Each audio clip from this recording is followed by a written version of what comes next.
Bango, no? Bango.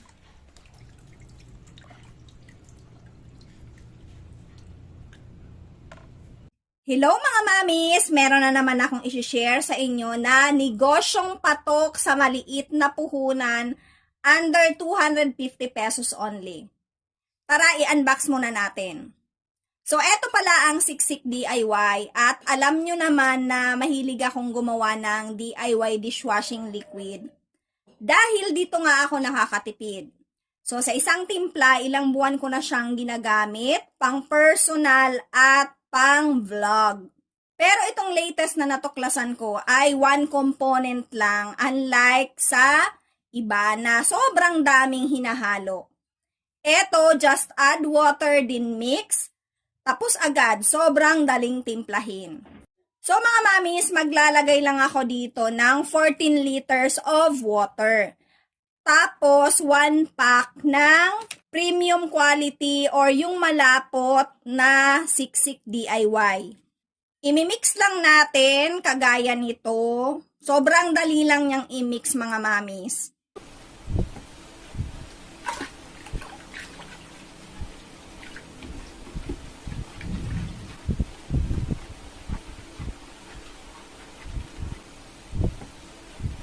Tapos, i-check nyo kung merong buo-buo. Pag meron pang buo-buo, haluin nyo ulit. Kagaya ng ginawa ko.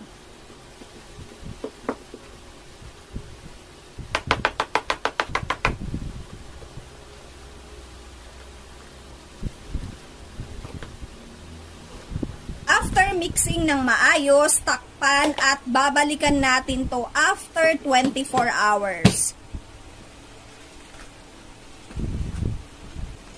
After 24 hours, eto na yung ating finished product. I-check nyo pala ang comment section kasi pipili ako ng mga mamis na makakatanggap ng sample ng Siksik DIY. So mga mamis, sobrang dali lang ito. Just add water, then mix gamit ang one component Siksik DIY. So kung gusto nyo ng Siksik DIY, check nyo lang ang ating comment section kasi ilalagay ko dyan ang link ng ating product.